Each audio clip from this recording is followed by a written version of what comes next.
बंदी छोड़ सतगुरु रामपाल जी परमेश्वर जी की जय हो। सत्साई भाई और बहनों, पुस्तक मानवता का गिरता हास तथा विकास, इसके ऊपर वीडियो बनाने की श्रृंखला जारी है। इसी श्रृंखला में आज हमारा ये दूसरे नंबर का वीडियो है। पिछले वीडियो में भाई और बहनों, आप और हमने इस पुस्तक में राष्ट्रीय समाज सेवा समिति नामक एक संगठन को लेकर बहुत कुछ समझा है, जाना है। सन 2010 में सतलोक आश्रम बरवाला में राष्ट्रीय समाज सेवा समिति नाम से एक मनवस संगठन तैयार किया जाता है। इस संगठन को तैयार करने में परम पूज्य सतगुरु रामपाल जी परमेश्वर जी की किसी भी प्रकार की कोई भूमिका नहीं होती है। यह राष्ट्रीय समाज सेवा समिति नाम का संगठन संस्था संत रामपाल जी के कलयुगी परिवार के द्वारा, उनके भाई के द्वारा और सतलोक आश्रम मैनेजमेंट के द्वारा तैयार की जाती है, जो लोग सतगुरु रामपाल जी की एक भी बात नहीं मानते हैं। आपने उसी राष्ट्रीय समाज सेवा समिति के संविधान में पॉइंट नंबर 12 को पढ़ा, जिसमें इन लोगों ने स्पष्ट किया हुआ है कि राष्ट्रीय समाज सेवा समिति संत रामपाल जी से किसी भी कार्य में कोई दिशा निर्देश नहीं लेगी, अर्थात अपनी मनमानी करेगी। और आगे चलकर भाई और बहनों, 2014 में इसी राष्ट्रीय समाज सेवा समिति ने काल प्रेरणा से बरवाला कांड जैसी घटना को जन्म दिया और 6 मौतें हुई। उन मौतों का मुकदमा निर्दोष सतगुरु रामपाल जी के ऊपर लगा और उस मर्डर के मुकदमे में वे आजीवन कारावास की सजा भुगत रहे हैं। साथ में राष्ट्रीय समाज सेवा समिति ने बेचारे नादान भोले भाले भक्तों को गुरु का आदेश बताकर काले कपड़े पहनाकर जो कमांडो बनाया था, उस प्राइवेट आर्मी को बनाने के चलते सतगुरु रामपाल जी पर एक देशद्रोह का मुकदमा भी लगा, जिसमें अभी तक वे जेल में हैं।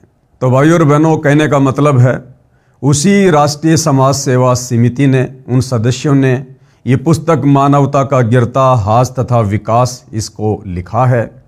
तो आप और हमने भाई और बहनों इस पुस्तक में से निष्कर्ष निकालना है कि भक्ति मार्ग से संबंधित, इस सत भक्ति मार्ग में हमारी आत्मा के कल्याण से संबंधित जो बातें अच्छी होंगी उन्हें हम स्वीकार कर लेंगे, और जो बातें सतगुरु रामपाल जी परमेश्वर जी के सत्संगों के विरुद्ध होंगी, उनके ज्ञान के विरुद्ध होंगी, उनको हम छोड़ देंगे, क्योंकि गुरुदेव भगवान ने हमें सत और असत का निर्णय करने के लिए तत्व ज्ञान दिया हुआ है।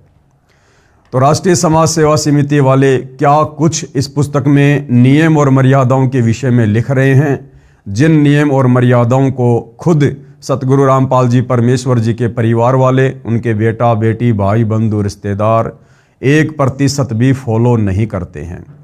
तो क्या कुछ ये लोग नियमों के विषय में लिख रहे हैं, उसके ऊपर आज हम आगे चर्चा करेंगे।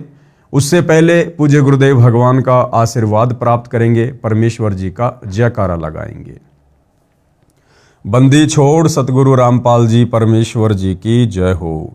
परमपिता परमात्मा, सारी सृष्टि के सर्जनहार, कुल मालिक, असंख्य ब्रह्मांडों के स्वामी, जगत गुरु, तीनों लोकों में प्रवेश करके सबका धारण पोषण करने वाले राजाधिराज, आत्माधार, नाथों के नाथ, देवों के देव महादेव, सर्वेश्वर महेश्वर, मृत्युंजय, अजरो अमर, आदि अनादि सनातनी प्रभु, जगत पिता जगदीश्वर, श्री श्री 1008 की उपाधि के वास्तविक अधिकारी, अकाल मूरत सौद स्वरूपी राम वासुदेव, सर्वगतम ब्रह्म, परम पूज्य, प्रथम पूज्य, परम शांत, परम पुरुष, परम धनी, परम दयालु, सत्य कबीर, हक्का कबीर, अल्लाहु कबीर, अल्लाहु अकबर, बाखबर अल्लाह ताला, जगत के तारणहार, जगत के मुक्तिदाता, जगत के जगन्नाथ, हारे के सहारे, हिंदुओं के राम, मुसलमानों के अल्लाह, सिखों के वाहिगुरु, ईसाइयों के मसीह, दया के सागर दयानिधि, करुणा के सागर करुणानिधि, स्वयंभू परिभू, संकट मोचन, कष्ट हरण, मंगल करण, दुख भंजन,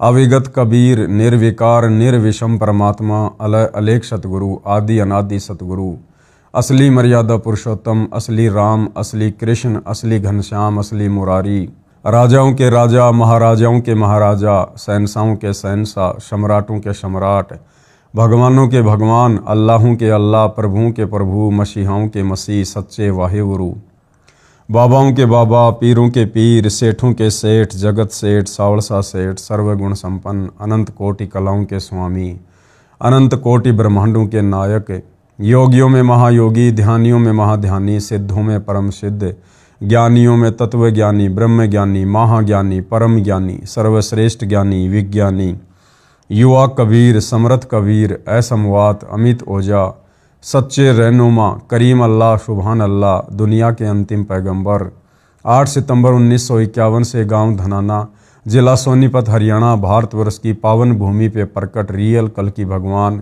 श्री नारायण साकार हरि, श्री बाबा साहेब, नूर अनंत परमात्मा, सच्चे दरवेश, सच्चे बाखबर, संत शिरोमणि सतगुरु रामपाल जी परमेश्वर जी के चरण कमल में साध संगति से जुड़े हुए देश विदेश से आप और हम सभी सत्सेवक भाई बहनों का अनंत कोटि दंडवत प्रणाम। तो भाई और बहनों, पुस्तक मानवता का गिरता हास तथा विकास, इसमें आगे बढ़ते हैं कि समाज में एक शिष्टाचार लाने के लिए किन किन नियम और मर्यादाओं की आवश्यकता है। दुराचार का पाप। हमारे कुछ सदस्य झूठे मुकदमों में, जिनका उल्लेख पुस्तक न्यायालय की गिरती गरिमा में है, रोहतक जेल में थे। वहां पर कई व्यक्ति मिले जो बलात्कार के अपराध में कैद काट रहे थे। वे पछता रहे थे, बता रहे थे कि दुर्भाग्य ने ऐसा घिनौना कर्म करा दिया, न समाज में इज्जत रही, धन भी बहुत खर्च हो गया, घर का कार्य भी ठप पड़ा है। अब हम बहुत पश्चाताप कर रहे हैं तथा अब सर्व स्त्री बहन के तुल्य लग रही हैं। भक्तों ने बताया कि यदि आप जी ने संत रामपाल जी महाराज का सत्संग सुना होता तो ये विचार आप पाप करने से पहले करते और महापाप तथा जेल के दुख से बच जाते। संत रामपाल जी महाराज सत्संग में बताते हैं तो राष्ट्रीय समाज सेवा समिति वाले इस बात का हवाला देकर कि भाई जब करोथा कांड 2006 में हुआ तो हमारे कुछ भगत रोहतक की जेल में जेल काट रहे थे और वहाँ जो कुछ अन्य कैदी थे जो कि बलात्कार के मुकदमे में जेल में थे, जब उनसे बातचीत हुई तो उन्होंने बड़ा पश्चाताप किया अपनी उन गलतियों पर जो गलतियां उन्होंने की। तो संत रामपाल जी के भक्तों ने यानी राष्ट्रीय समाज सेवा समिति वालों ने उनको सुझाव दिया, उनको सलाह दी कि भाई ये दुराचार करने से पहले, ये पाप कर्म करने से पहले यदि आप संत रामपाल जी महाराज जी के सत्संग सुन लेते तो आप ऐसे पाप कर्म करने से बच जाते। भाई और बहनों, फिर उसके बाद 2014 में बरवाला कांड के समय संत रामपाल जी के भगत होने के बावजूद, उनके अनेकों सत्संग सुनने के बावजूद, 15-15, 20-20 साल से उनकी शरण में होने के बावजूद बरवाला कांड के समय मनमाना आचरण करते समय इन राष्ट्रीय समाज सेवा समिति वालों ने क्यों नहीं सोचा कि आज तुम लोग जिस प्रकार से सतगुरु रामपाल जी के ज्ञान विरुद्ध उनके भक्तों को बरगलाकर, उन्हीं के आदेश बताकर, उनको कमांडो बनाकर प्रशासन के साथ में पंगा ले रहे हो, आगे चलकर इसका क्या नतीजा निकलेगा। इन राष्ट्रीय समाज सेवा समिति वालों ने पहले क्यों नहीं सोचा जो अब दूसरों को शिक्षा दे रहे हैं। बरवाला कांड के समय माता बहनों को, युवा भक्तों को आश्रम के बाहर ढाल के रूप में बैठा दिया गया।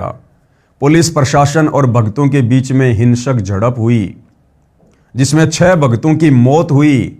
उस मौत का मुकदमा निर्दोष सतगुरु रामपाल जी के ऊपर लगा और उसी मर्डर के मुकदमे में आज वे जेल में बैठे हैं।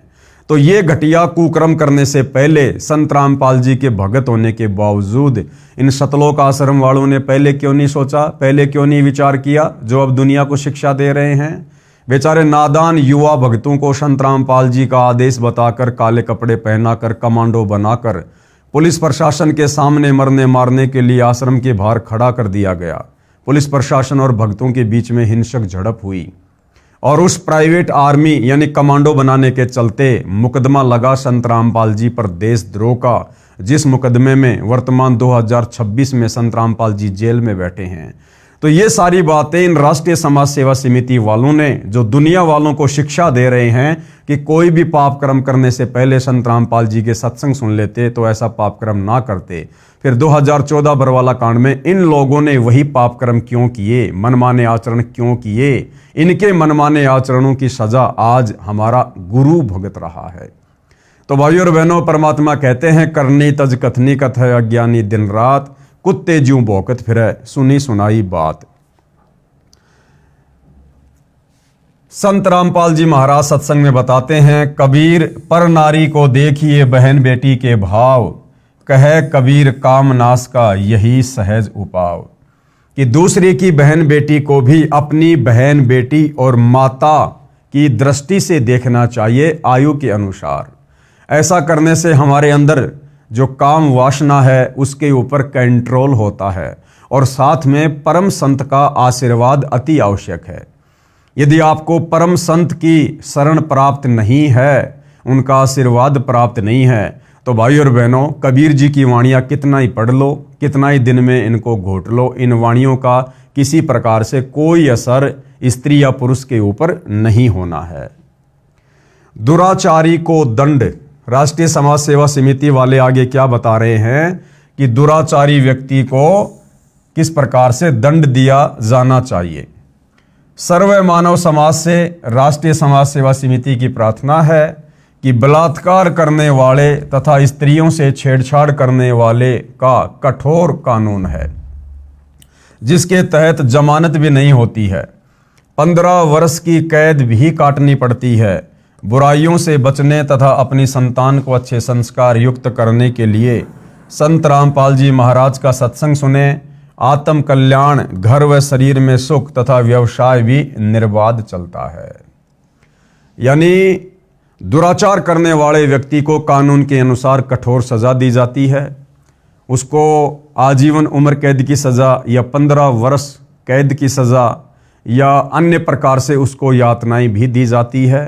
तो राष्ट्रीय समाज सेवा समिति का कहना है कि ऐसे दुष्कर्म दुराचार करने से बचें और परम संत सतगुरु रामपाल जी के सत्संग सुनकर अपनी आत्मा का कल्याण करवाएं। दुराचार कितना पाप है, प्रमाण के लिए पढ़िए पेज नंबर 36 पर, जो कि हम आगे पढ़ेंगे। विचार करें, यदि आपकी बहन बेटी से कोई गलत गतिविधि करे तो आपको कैसा लगेगा। बिल्कुल सही बात है जो राष्ट्रीय समाज सेवा समिति वाले कह रहे हैं कि विचार करो, बलात्कार करने वालों, दुराचार करने वालों, यदि आपकी बहन बेटी के साथ में कोई बलात्कार करे, कोई दुराचार करे तो आपको कैसा लगेगा। तो दूसरों को शिक्षा देने वाले सतलोक आश्रम मैनेजमेंट हरियाणा वाले, संत रामपाल जी के परिवार वाले, ये राष्ट्रीय समाज सेवा समिति वाले खुद अपने द्वारा कही गई बातों पर विचार क्यों नहीं करते। आजकल हरियाणा में सतगुरु रामपाल जी के मान सम्मान के प्रोग्राम में बहुत सारे कार्यक्रम आयोजित करवाए जा रहे हैं सतलोक आश्रम वालों के द्वारा। एक कार्यक्रम इन्होंने गांव धीरणवास जिला हिसार में आयोजित करवाया, और आप सबको पता है इन राष्ट्रीय समाज सेवा समिति वालों ने, सतलोक आश्रम वालों ने संत रामपाल जी के उस मान सम्मान के कार्यक्रम में जवान जवान लड़कियों को सरेआम स्टेज पर खड़ा करके दुनिया के सामने नचवाया, लोगों का मनोरंजन करवाया। तो इन राष्ट्रीय समाज सेवा समिति वालों को विचार करना चाहिए इन्हीं के शब्दों के अनुसार कि यदि उस समय नाचने वाली तुम्हारी खुद की बहन बेटियां होती तो तुम क्या करते। यदि उस समय तुम्हारी खुद की बहन बेटियों को नाचने के लिए खड़ा किया जाता तो तुम क्या करते राष्ट्रीय समाज सेवा समिति वालों। फिर तुम्हें शर्म क्यों नहीं आती है, किराए में लड़कियां लाते हो नचवाने के लिए, गाने गवाने के लिए, दुनिया के मनोरंजन के लिए। तो तुम लोग भी तो जरा विचार करो कि जो कर्म तुम वर्तमान में कर रहे हो वो क्या अध्यात्म के अनुसार, सामाजिक व्यवस्था के अनुसार उचित हैं, जो तुम दूसरों को शिक्षा दे रहे हो। जैसा दर्द आपने होवे ऐसा जान बिराने। अधिक ज्ञान के लिए पढ़ें पुस्तक के पेज नंबर 36 का विवरण। वर्तमान के संत शास्त्र विरुद्ध ज्ञान तथा नाम मंत्र प्रदान कर रहे हैं। सर्व संतों से प्रार्थना करेंगे कि आप जी अपने द्वारा बताई गई साधना मंत्रों का प्रमाण बताइए कि वे शास्त्र प्रमाणित हैं। यदि नहीं है तो आप जी श्रद्धालुओं का जीवन नष्ट ना करें।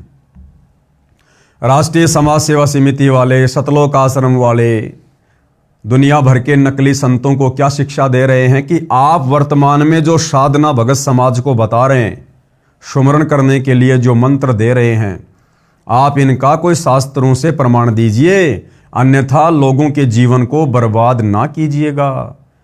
तो हम साध संगति से जुड़े भाई बहन, इन राष्ट्रीय समाज सेवा समिति वालों से, संत रामपाल जी के परिवार वालों से हम भी प्रार्थना करते हैं कि आप लोगों ने संत रामपाल जी की गैर हाजिरी में धनाना गांव में जो बैडमिंटन का स्टेडियम बनवा दिया गेम खेलने के लिए, क्या सतगुरु रामपाल जी के भक्ति मार्ग में, उनकी पुस्तकों में, उनके सत्संगों में या कबीर जी के भक्ति विधान में कहीं इस बात का कोई प्रमाण है कि भक्तों ने गेम वगैरह खेलना चाहिए या दुनिया को गेम खिलाने के लिए उनका सहयोग करना चाहिए?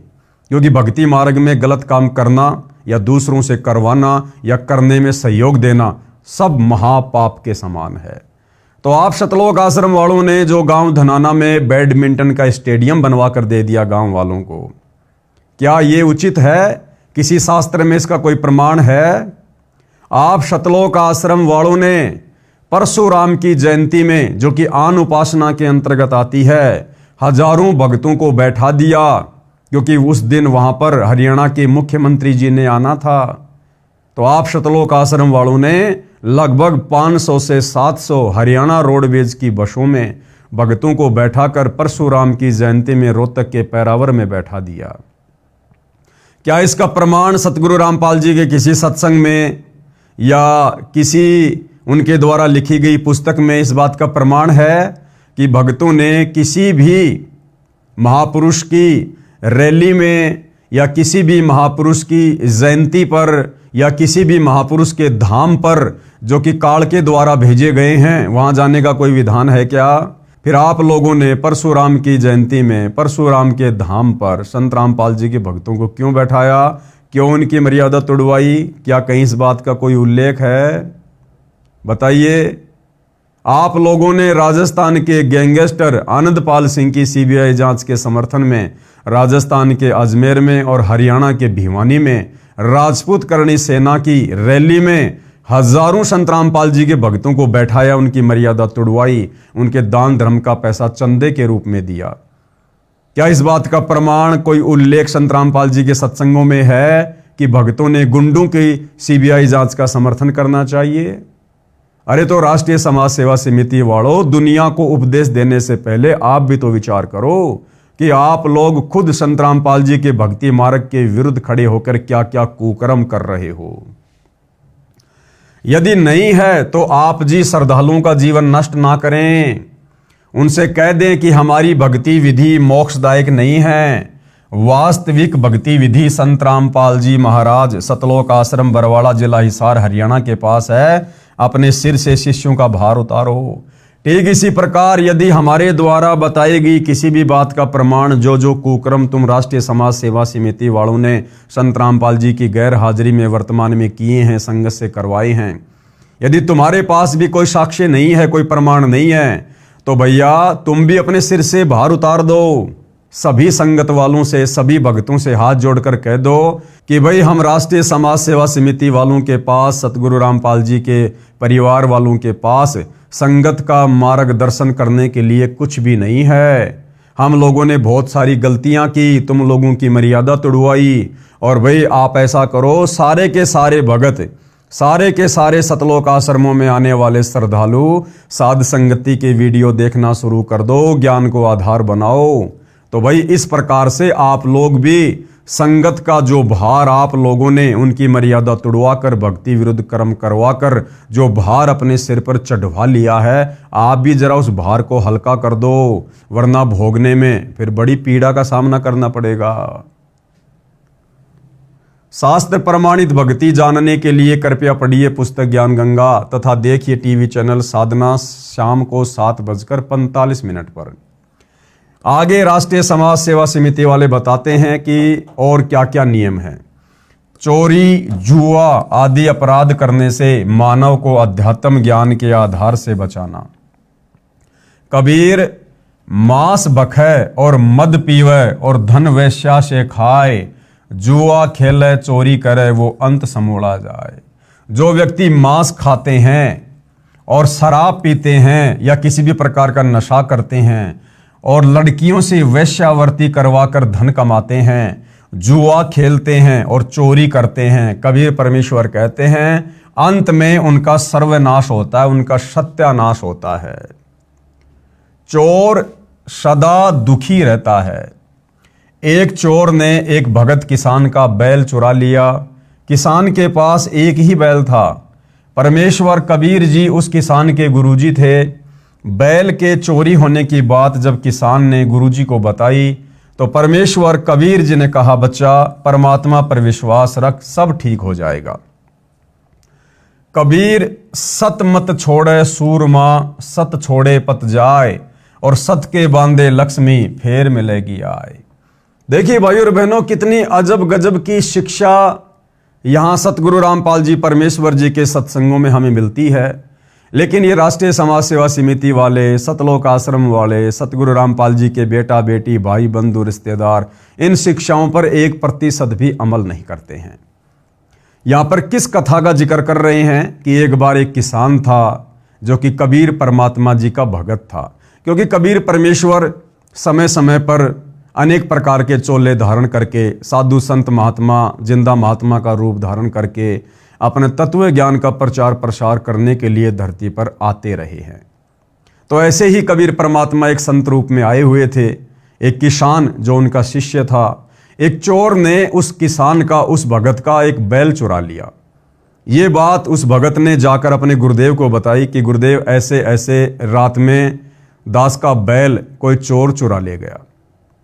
तो कबीर परमात्मा जी ने, यानी उस किसान के गुरु ने, अपने शिष्य को यह नहीं कहा कि तू उसके ऊपर मुकदमा कर दे, भैया तू राजा के दरबार में जा, कोर्ट में जा, कचहरी में जा, क्योंकि ये सारी व्यवस्था तो राजाओं के समय भी थी।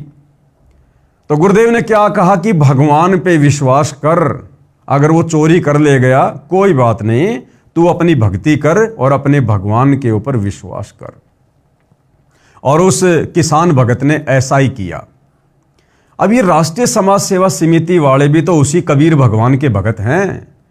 भले ही ये लोग वर्तमान में संत रामपाल जी को कबीर नहीं मानते हैं, कबीर जी का भेजा हुआ कोई अवतार मानते हैं, कोई दास मानते हैं, जैसी भी इनकी बुद्धि काम कर रही है। लेकिन ये लोग क्या कर रहे हैं वर्तमान में? कथा क्या सुना रहे हैं और आचरण उसके बिल्कुल विपरीत। मुझ पवनदास के ऊपर 2022 में इन्हीं सतलोक आश्रम वालों ने, संत रामपाल जी के परिवार वालों ने संत रामपाल जी के पास, यानी अपने गुरु के पास हिसार जेल में मेरी शिकायत भेजी, झूठी शिकायत, कि गुरुजी वो पवनदास संगत को लूट रहा है, यानी चोरी कर रहा है, लोगों से पैसा ऐंठ रहा है। और इन सतलोक आश्रम वालों ने संत रामपाल जी के द्वारा मेरे ऊपर झूठा 420 का मुकदमा करवा दिया। अब बताइए भाई और बहनों, कथा तो सुना रहे हैं उस किसान की और कबीर परमात्मा की, और कबीर परमात्मा ने किसान से कहा कि बेटा कोई बात नहीं, भगवान पे विश्वास रख। और यहां ये राष्ट्रीय समाज सेवा समिति वाले क्या कर रहे हैं? ये मुझ पवनदास के ऊपर अपने गुरु को सलाह देकर कि गुरुजी पवनदास के ऊपर मुकदमा करो। ये लोग खुद भगत होने के बावजूद अपने भगवान को, अपने गुरु को शिक्षा देकर और अपने गुरु भाई के ऊपर मुकदमा करवा रहे। तो भाई और बहनों, करनी तज कथनी कथ है, अज्ञानी दिन रात, कुत्ते ज्यों भौंकत फिरे, सुनी सुनाई बात। संत रामपाल जी की शिक्षा का 1% भी असर उनके परिवार को या सतलोक आश्रम मैनेजमेंट हरियाणा को नहीं है। तो कबीर परमेश्वर जी ने उस किसान से कहा कि बेटा कोई बात नहीं, भगवान पे विश्वास रख और अपनी भक्ति पर ध्यान दे। कबीर सत मत छोड़े सूरमा, यानी भगत का जो धर्म है वो भगत ने किसी भी परिस्थिति में नहीं छोड़ना चाहिए। सत छोड़े पत जाए, यदि अपने धर्म से, अपनी मर्यादाओं से पीछे हट गया तो भक्ति का सर्वनाश हो जाएगा। और सत के बांधे लक्ष्मी फेर मिलेगी आए, यदि भगत अपने धर्म कर्म पर रहा, गुरु की शिक्षाओं पर रहा, गुरु के वचन पर रहा, तो सारे सुख परमात्मा उसको पुनः प्रदान कर देता है। उस किसान ने उधार पर बैल मोल लिया, खेत में बीज बीजा, परमात्मा की कृपा से वर्षा अच्छी और समय अनुसार हुई, फसल अच्छी हुई। किसान ने एक बैल और मोल लिया तथा पहले बैल का ऋण भी चुका दिया। 1 साल के बाद वही चोर फिर रात्रि में उसी किसान के दोनों बैल चुरा ले गया। किसान ने अपने गुरुदेव से फिर दोनों बैल चोरी होने की अर्जी लगाई। परमेश्वर कबीर जी ने कहा, बच्चा विश्वास मत खोना, सब ठीक हो जाएगा। क्या कहा गुरुदेव ने कि बेटा विश्वास मत खोना, उसके प्रति कोई मुकदमा मत करना, कोर्ट कचहरी में मत जाना। अगर तूने ऐसा किया तो तेरे गुरु से, तेरे भगवान से तेरा विश्वास उठ जाएगा, फिर तेरा परमात्मा तेरी कोई मदद नहीं करेगा। लेकिन इन सतलोक आश्रम वालों ने एक मुकदमा तो 420 का करवाया सो करवाया। उसके बाद इन्होंने 3-4 मुकदमे मेरे ऊपर और करवा दिए, धार्मिक भावना भड़काने के, सोनीपत में, झज्जर में, बहादुरगढ़ में और तरह तरह के मुकदमे करवा दिए। जबकि इस कथा में उस किसान का गुरु कह रहा है कि बेटा विश्वास मत खोना, चाहे तेरे साथ में कोई कितनी बदतमीजी करे, कितनी जाति करे, कितना दुर्व्यवहार करे, तू अपने गुरु के ऊपर विश्वास करना। कबीर जो तोकू काटा बोवे ताको बोतू फूल, तोहे फूल के फूल हैं वाको हैं त्रिशूल। लेकिन इस वाणी के ऊपर भाई और बहनों सतलोक आश्रम वाले 1% भी अमल नहीं करते हैं, 1% भी अमल नहीं करते हैं। मुझे लगता है ये राष्ट्रीय समाज सेवा समिति वाले संत रामपाल जी की शिक्षाओं पर कम और आसाराम की शिक्षाओं पर ज्यादा चलते हैं। क्योंकि कबीर जी की वाणी है कि जो तो को काटा बोवे वाको बोतू फूल, यानी तेरे साथ यदि कोई दुर्व्यवहार करता है, बदतमीजी करता है, तुझे नुकसान देता है, तो तू उसके साथ वैसा ही बर्ताव मत कर। अगर तेरी राह में कोई कांटे बिछा रहा है, उसकी राह में तू फूल बिछा। यानी तेरे विषय में कोई गलत सोचता है तो तू उसके विषय में अच्छा सोच, समय आने पर तेरे लिए अच्छा होगा और उसके लिए वो कांटों के समान होगा। ये है सतगुरु रामपाल जी की शिक्षा, कबीर परमेश्वर की शिक्षा। लेकिन ये सतलोक आश्रम वाले अपने गुरुदेव की शिक्षाओं पर ना चल के और आसाराम जी की शिक्षाओं पर ज्यादा चलते हैं। भाई और बहनों, आपको आसाराम जी का एक छोटा सा वीडियो दिखाता हूं जिसमें वो किसी सभा में कह रहे हैं इसी वाणी का उल्टा अर्थ पेश करके। और क्या कुछ कह रहे हैं आप उन्हीं के मुख से सुन लीजिए कि जो तो को काटा बोवे वाको बोतू भाला। कबीर परमात्मा तो क्या कह रहे हैं कि जो तो को काटा बोवे वाको बोतू फूल। और आसाराम जी, जिनको दुनिया बहुत बड़ा संत मानती है, एक मार्गदर्शक के रूप में दुनिया जिनको पूजती है, वो कबीर परमेश्वर जी की वाणियों का दुरुपयोग करते हुए भगत समाज को क्या दिशा निर्देश दे रहे हैं कि जो तोकू काटा बोवे वाको बोतू भाला। और वो भी क्या याद करेगा किसके साथ पड़ा था पाला। तो एक बार आसाराम जी के मुख से सुन लीजिए भाई और बहनों। हिंदू आतंकी नहीं होता है, लेकिन हिंदू को परेशान करोगे तो फिर हिंदू जानता है जो तो को कांटा बुए वहां को बोतू भला, वो भी साला क्या याद करेगा पड़ा था किसी से पाला। तो सुना भाई और बहनों आपने आसाराम जी के मधुर प्रवचन। तो मुझे लगता है ये राष्ट्रीय समाज सेवा समिति वाले, संत रामपाल जी के परिवार वाले, ये संत रामपाल जी से ज्यादा आसाराम जी के सत्संगों से प्रभावित हैं, जिस कारण से आए दिन सत्सेवकों के ऊपर झूठे मुकदमे करते रहते हैं। किसान ने 2 बैल उधार मोल लिए, खेत बीजा, परमेश्वर की कृपा हुई, समय पर अच्छी वर्षा होने से बहुत अच्छी फसल हुई। किसान ने 2 बैलों का ऋण चुकाया तथा 2 बैल और खरीदे तथा अधिक जमीन पर खेती की। एक नौकर हाड़ी भी रख लिया। 1 वर्ष के पश्चात वही चोर फिर उसी किसान के घर पर चोरी करने के मकसद से गया। उसने सोचा था कि किसान के अब कोई बैल नहीं होगा, फिर भी एक बार देख लेता हूं। देखा तो किसान के घर पर 4 बैल खड़े थे। यह दृश्य देखकर चोर ने सोचा कि मैंने इसके 3 बैल चुराए, मेरे पास एक भी पैसा नहीं है। लड़का बीमार हुआ तथा पत्नी बीमार हुई। सर्व पैसा जो 3 बैल बेचकर प्राप्त किया था सब खर्च हो गया और किसान के घर 4 बैल बंधे हैं। यह एक आश्चर्य की बात है। चोर ने रात्रि में आंगन में सोए किसान को जगाया। किसान ने पूछा कि कौन है भाई? चोर ने कहा कि मैं चोर हूं। किसान ने सोचा कि कोई मजाक कर रहा है। कहा कि चोर है तो अपना काम कर, मुझे सोने दे। चोर ने कहा जो कार्य मैं करता था वह अब करने का मन नहीं बन रहा। हे किसान, मैंने तेरे 3 बैल चुराए, मेरे पास आज 1 पैसा नहीं है, कुछ कर्जा भी हो गया है। आपके पास पहले 2 बैल थे, अब देखा तो आपके पास 4 बैल हैं, इसका राज जानना चाहता हूं।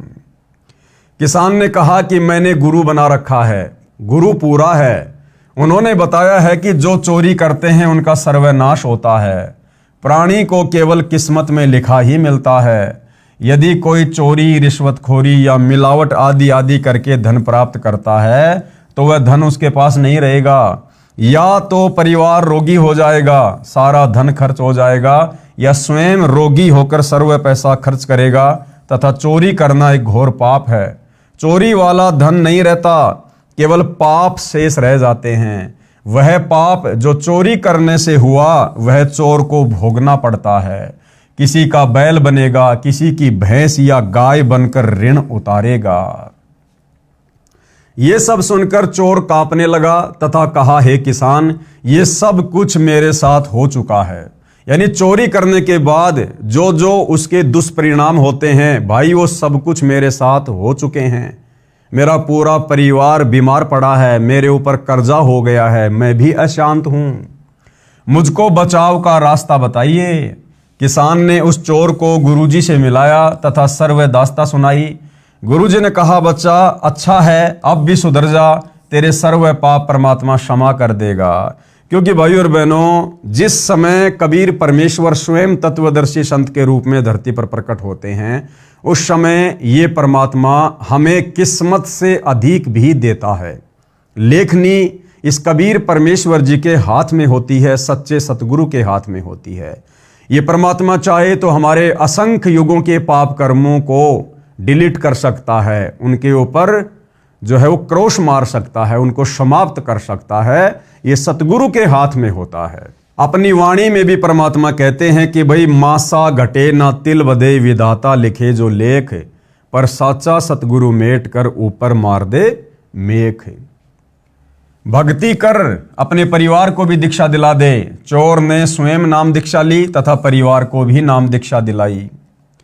किसान ने उसको 1 बैल दे दिया कि आप भी किसान हैं, खेती करो। चोर ने खेती की, अच्छी खेती हुई, चोर भगत बन गया। भगत चोर ने पहले वाले 3 बैल तथा 1 बैल जो किसान ने स्वेच्छा से दिया था, उन सब के पैसे किसान भगत को दे दिए। अपने कुकृत्य की क्षमायाचना की।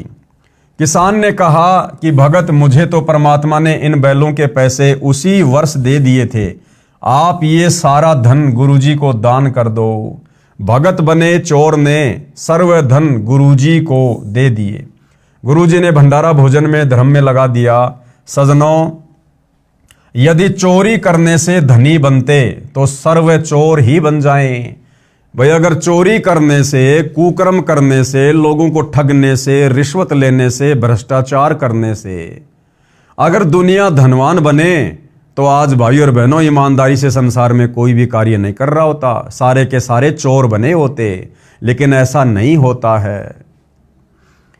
इसलिए परमात्मा पर विश्वास रखकर नेक नीति से भक्ति करें तथा अपना घर, खेत, दुकान या नौकरी का धंधा भी करते रहें।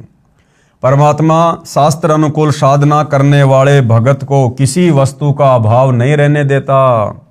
पाप का दंड भी समाप्त करके परमात्मा भगत को सुखी कर देता है। प्रमाण देखिए इसी पुस्तक के पेज नंबर 118 पर। इसलिए इस आपराधिक कर्म से बचें और नेक जीवन जिएं। आगे है जुआ।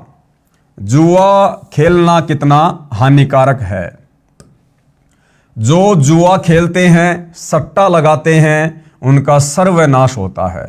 मिलना वही है जो मुकद्दर में लिखा है, यानी किस्मत में लिखा है। इसलिए इस पाप कर्म को त्याग कर नेक नीति से जीवन निर्वाह करें।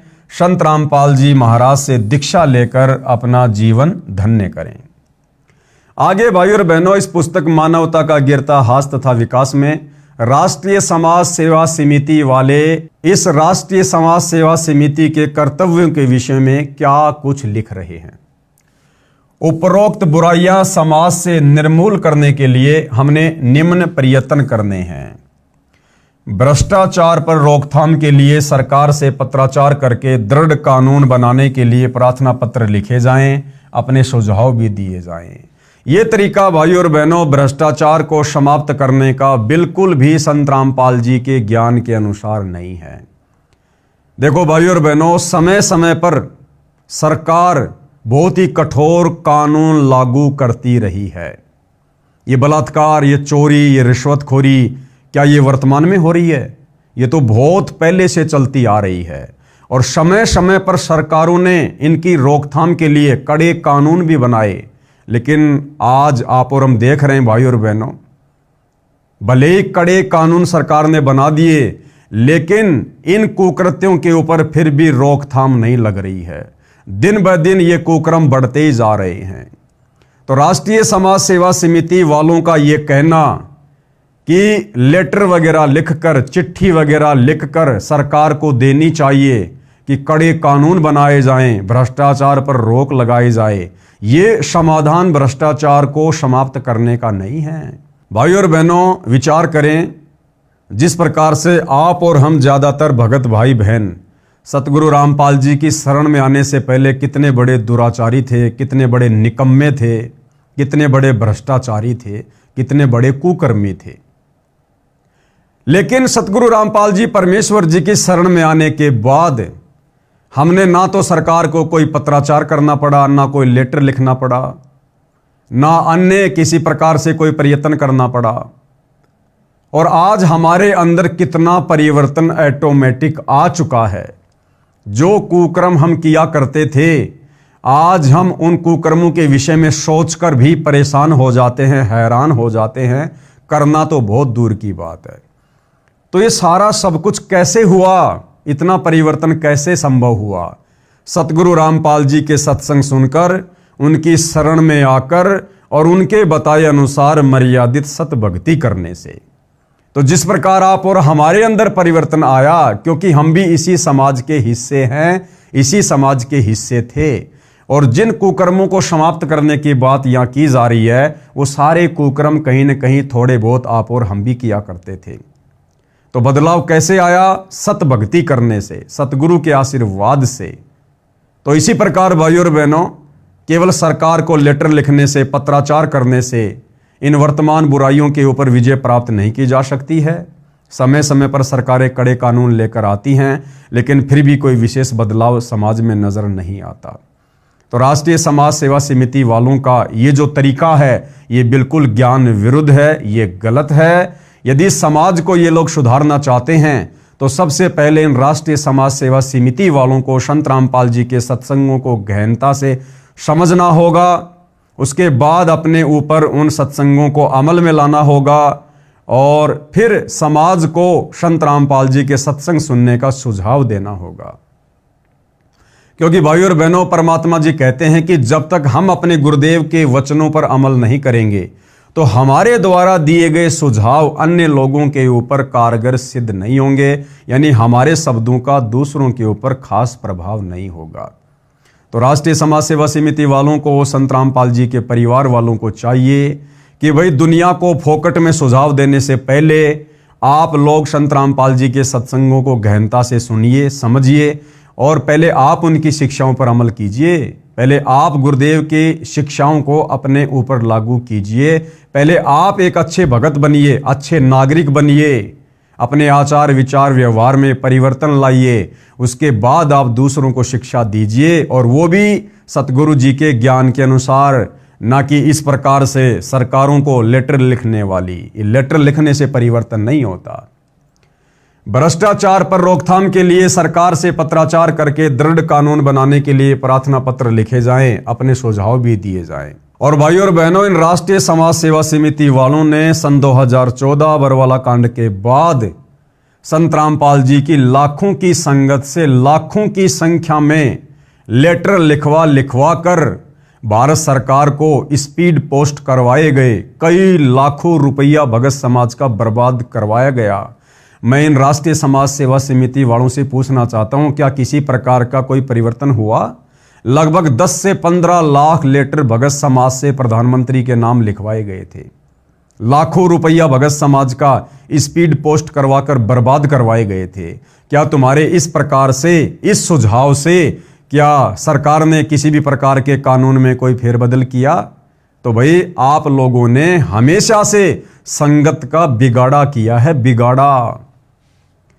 सेना देश की सीमा पर तैनात रहती है। यदि कोई शरारती तत्व देश की सीमा को लांघता है तो सेना युद्ध करके खदेड़ देती है, युद्ध करती है, उसमें चाहे जान भी चली जाए। इसी प्रकार राष्ट्रीय समाज सेवा समिति ने कार्य करना है।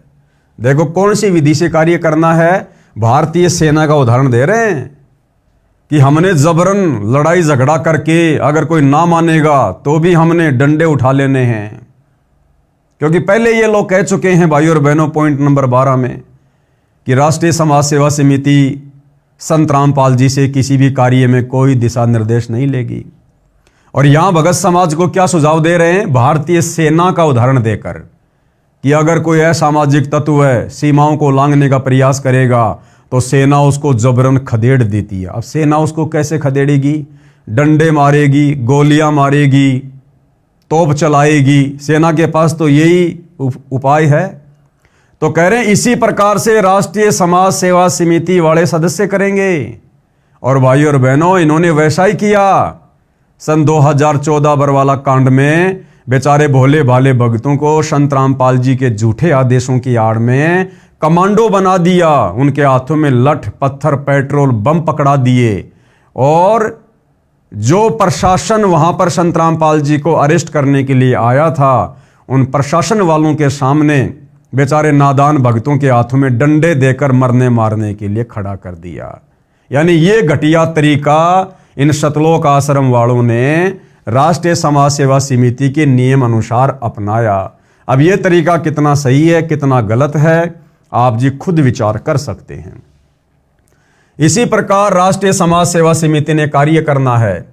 हमारा युद्ध लाठी गोली का नहीं होगा।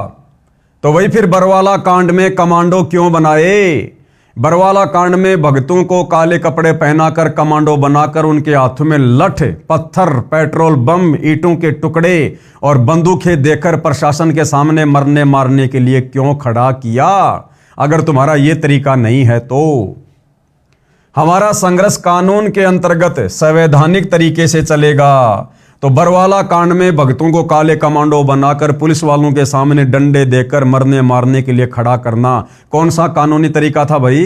कौन सा संवैधानिक तरीका था?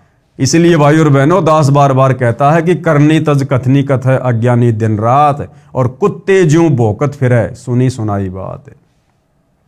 हमारा संघर्ष कानून के अंतर्गत संवैधानिक तरीके से चलेगा। हम किसी को मार नहीं सकते, क्योंकि घुसपैठिया भ्रष्टाचारी विदेशी नहीं है, ये स्वदेशी है, अपने भाई बहन तथा बुजुर्ग हैं। अरे तो वो पुलिस वाले हमारे भाई बहन नहीं थे क्या, जिनके ऊपर तुम लोगों ने बेचारे नादान भक्तों से डंडे बरसाए, पत्थर बरसाए, 300 पुलिस वालों के घुटने फोड़ दिए? वो कोई घुसपैठिए थे क्या? वो हमारे देश के नहीं थे क्या? वो हमारे भाई बहन नहीं थे क्या?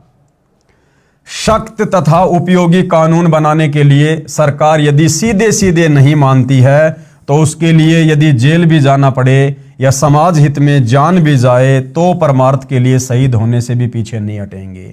ये बिल्कुल गलत है भाई और बहनों। हमें ये मनुष्य शरीर परमात्मा ने सत भक्ति करके आत्मा का कल्याण करवाने के लिए दिया है। हमने इस प्रकार से देश और दुनिया को सुधारने के चक्कर में जो तरीके गुरुदेव के विधान के विपरीत हैं, हमने अपनी जान सस्ते में नहीं गंवानी है। ये तो बेबुद्धि के लोग हैं, सतलोक आश्रम वाले, संत रामपाल जी के बेटा बेटी, भाई बंधु रिश्तेदार, ये तो अपना कुछ भी नियम बना के डाल देंगे यहाँ पर। हम लोगों ने इनके नियमों के अनुसार नहीं चलना। यदि हम संत रामपाल जी के फॉलोवर हैं तो हमने संत रामपाल जी के द्वारा बताए गए नियमों पर ही चलना है। हम क्यों अपनी जान देंगे भाई और बहनों? अरे जिस दिन हम सुधर जाएंगे, हमारा परिवार सुधरेगा, परिवार सुधरेगा तो एक ना एक दिन वो समाज भी सुधरेगा, वो गांव भी सुधरेगा, गांव सुधरेगा तो एक ना एक दिन वो देश भी सुधरेगा। तरीका ये है, रोडों पर खड़े होकर रैलियां करके, धरने प्रदर्शन करके और जबरदस्ती सरकार से पंगा लेकर हमने सस्ते में जान नहीं देनी। परमात्मा कहते हैं ये देही सस्ती नहीं, महंगी रत्नों मोल, ये तो रत्नों से भी महंगी है। मानव जन्म दुर्लभ है, ये मिले न बारंबार, जैसे तरवर से पत्ता टूट गिरे बहुर न लगता डार।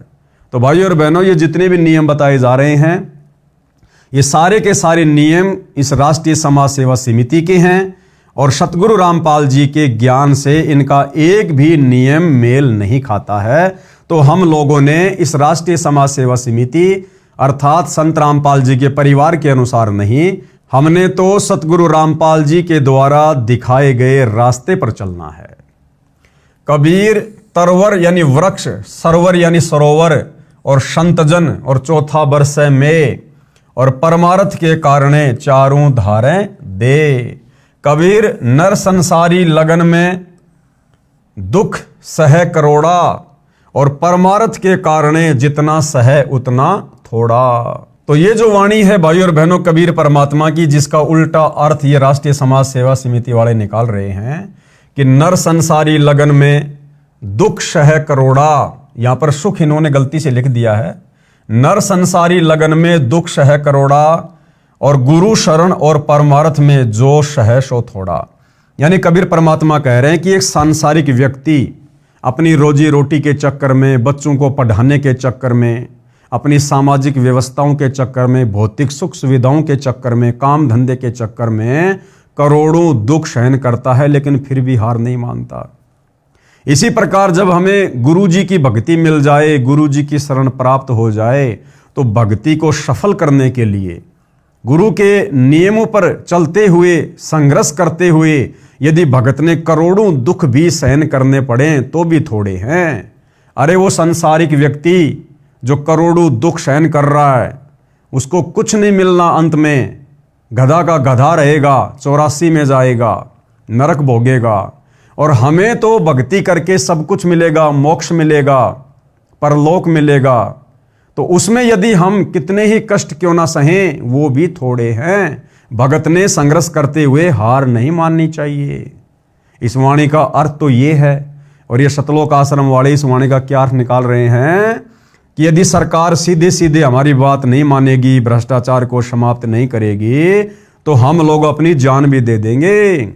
हम सारे कष्ट सहेंगे, धरने करेंगे, रैलियां करेंगे, प्रदर्शन करेंगे, डंडे खाएंगे, डंडे भी मारेंगे, जेल में भी जाएंगे, मरना पड़े तो मर भी जाएंगे, सारे कष्ट सहन करेंगे। भाइयों और बहनों, इन्हीं राष्ट्रीय समाज सेवा समिति वालों ने सन 2014 बरवाला कांड से पहले संत रामपाल जी की शिक्षाओं के विरुद्ध होकर सतलोक आश्रम बरवाला में भक्तों को कुछ पर्चे बांटे गए थे। वो पर्चा उस समय मुझदास के हाथ भी लगा था और उस पर्चे में इन लोगों ने साफ साफ लिखा हुआ था कि सार नाम प्राप्त भक्तों को जब भी आदेश मिले राष्ट्रीय समाज सेवा समिति से किसी भी मीटिंग में आने का, कहीं भी जाने का, किसी भी सेवा का, यदि वो खाना खा रहा हो तो खाने को बीच में छोड़कर पहले सेवा में जाएगा। और यदि उस भगत को सीने पर गोली भी खानी पड़े तो भी पीछे नहीं हटेगा। अब बताओ भाइयों और बहनों, सतगुरु रामपाल जी ने सन 1994 से अपने भक्ति मार्ग की शुरुआत की। क्या कभी गुरुदेव भगवान ने इस प्रकार से कभी कोई बातें कही? क्या गुरुदेव भगवान ने कभी इस प्रकार का कोई सख्त आदेश अपने भक्तों को दिया? कभी नहीं। तो ये सारे के सारे उल्टे कर्म सतगुरु रामपाल जी के रहते सहते भी और आज उनकी गैर हाजिरी में ये राष्ट्रीय समाज सेवा समिति वाले कर रहे हैं, उनके परिवार वाले कर रहे हैं। तो भाई और बहनों, हमने तो शिक्षा लेनी है। आज हमें गुरुदेव भगवान ने इस योग्य बना दिया, अपना तत्व ज्ञान देकर हम सही और गलत का निर्णय कर सकते हैं। कौन भक्ति मार्ग में रक्षक है, कौन भक्षक है, हम इसका भली भांति निर्णय कर सकते हैं और इसी आधार से फिर हमने भक्ति मार्ग पर चलना है। इसके अतिरिक्त मानव समाज तथा सरकार में कार्यरत अधिकारियों कर्मचारियों, राजनेताओं, जजों तथा सरकार के मंत्रियों आदि आदि को अध्यात्म ज्ञान जो परमात्मा का विधान है उससे भी परिचित करवाना है। उसके लिए धार्मिक पुस्तक ज्ञान गंगा का प्रचार करना है। और इन्हीं राष्ट्रीय समाज सेवा समिति वालों ने 2014 बरवाला कांड के समय उन जजों के खिलाफ पुस्तकें लिखकर जजों को गालियां निकालकर अभद्र भाषाओं का प्रयोग करके न्यायालय की गिरती गरिमा, भ्रष्ट जज कुमारक पर ऐसी ऐसी पुस्तकें लिखकर भक्तों के माध्यम से इस ज्ञान गंगा पुस्तक के बजाय उन पुस्तकों को उन जजों की टेबल के ऊपर रखवाया गया। उन पुस्तकों को पढ़कर वो जज भड़के और उन्हें संत रामपाल जी के खिलाफ गैर जमानती वारंट निकाला। और उसी के चलते भाइयों और बहनों ये बरवाला कांड हुआ। तो यहाँ तो क्या शिक्षा दे रहे हैं, ज्ञान गंगा पुस्तक को जजों को देने की बात कर रहे हैं और बरवाला कांड के समय जजों के खिलाफ पुस्तकें लिखकर और जजों की टेबल पर सेवा करवाई गई। उसके बाद उन जजों ने भी बरवाला कांड में अच्छे से राष्ट्रीय समाज सेवा समिति वालों की जेल में डालकर सेवा करवा दी। सत्संग प्रवचनों की डीवीडी का जनता में प्रचार करना है। असहाय गरीब व्यक्तियों की सहायता करनी है। उनको समाज में निर्भय जीवन जीने के लिए समाज में प्रशासनिक न्याय प्रणाली तथा राजनीति में जो भी सुधार संभव होगा उसके लिए प्रयत्न करना है।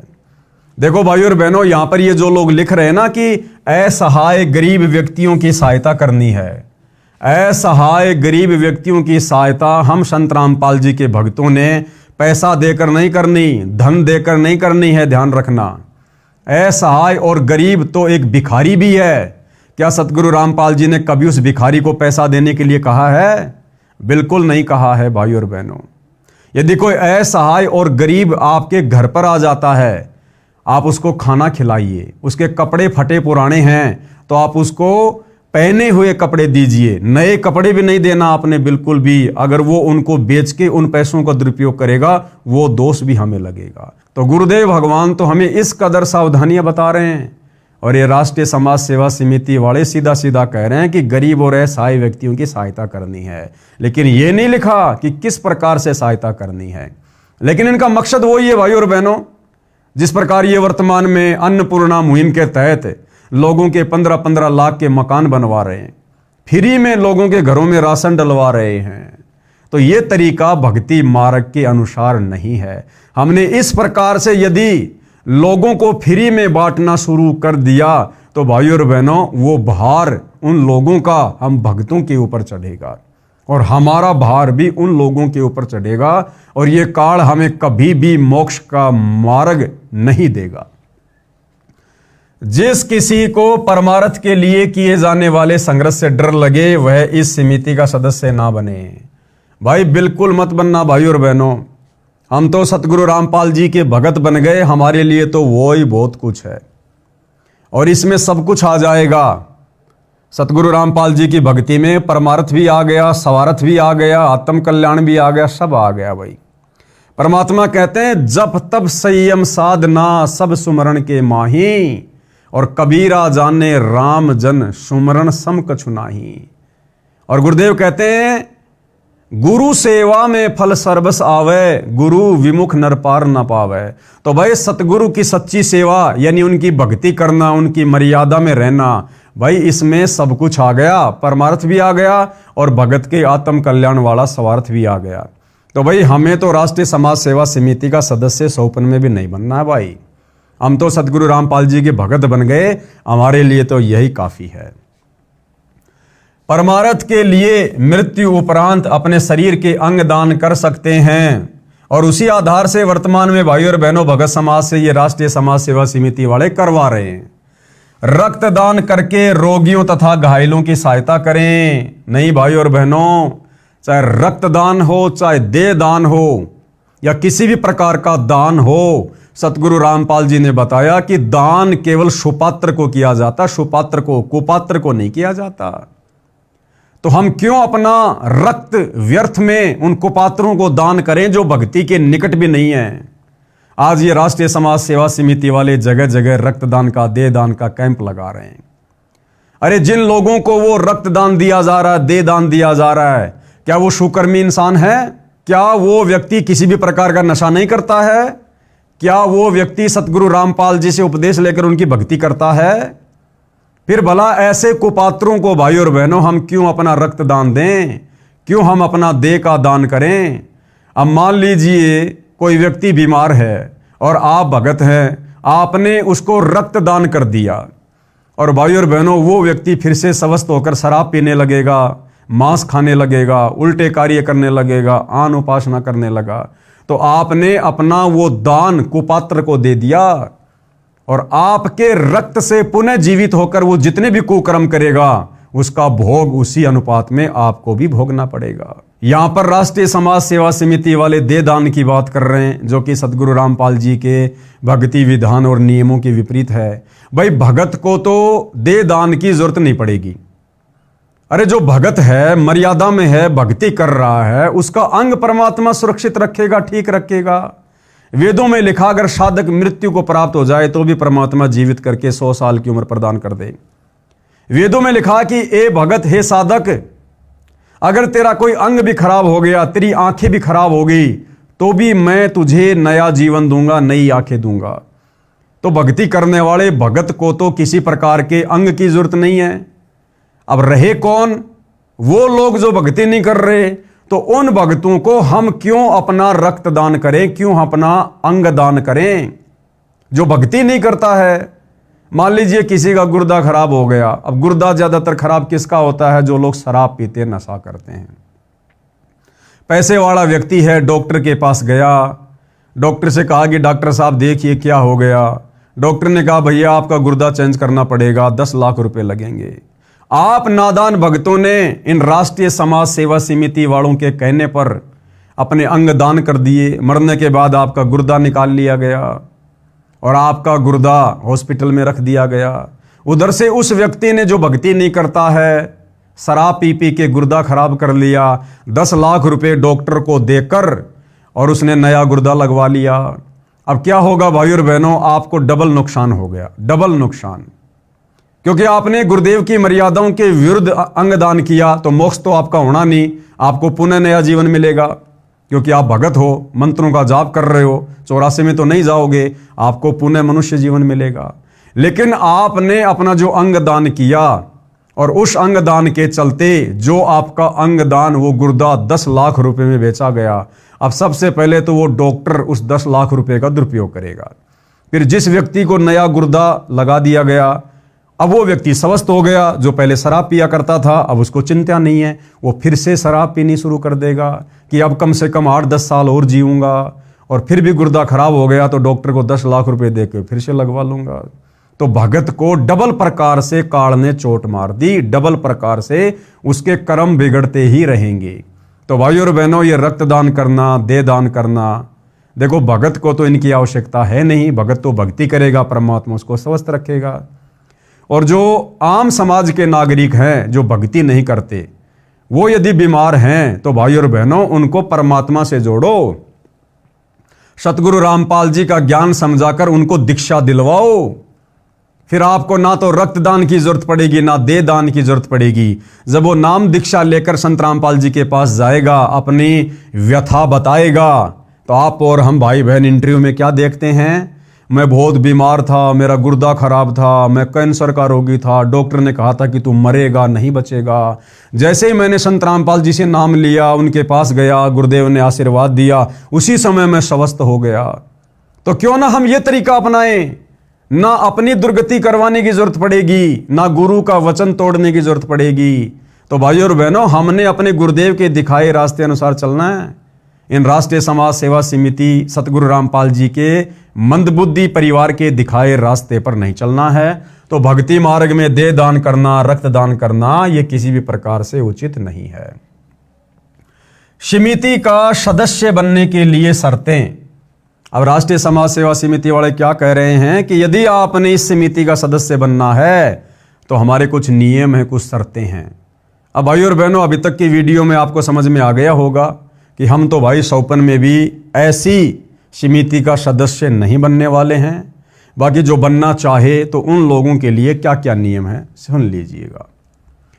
राष्ट्रीय समाज सेवा समिति का सदस्य बनने के लिए निम्न शर्तें हैं। सबसे पहली क्या शर्त है? आध्यात्मिक ज्ञान को समझने के लिए संत रामपाल जी महाराज के सत्संग साधना टीवी पर शाम 7:45 पर सुने तथा पुस्तक ज्ञान गंगा पढ़ें। पुस्तक निःशुल्क मंगवाने के लिए संपर्क सूत्रों इतने नंबरों पर अपना पूरा पता SMS करें। यदि आपको ज्ञान अच्छा लगे तो आप संत रामपाल जी महाराज से दीक्षा प्राप्त करें। अर्थात यदि ज्ञान अच्छा ना लगे और आप यदि संत रामपाल जी के भगत नहीं बनते हैं तो भी इन लोगों के अनुसार आप राष्ट्रीय समाज सेवा समिति के सदस्य बन सकते हैं, जो कि गुरुदेव के नियमों के विपरीत है। नंबर 2, शतनाम प्राप्त दीक्षित व्यक्ति ही सदस्य बन सकेगा। क्या कह रहे हैं कि सत्य नाम प्राप्त दीक्षित व्यक्ति ही सदस्य बन सकता है। और भाइयों और बहनों, इस समिति का जो पॉइंट नंबर 8 है, उस पॉइंट नंबर 8 में इन्होंने क्या लिखा हुआ है?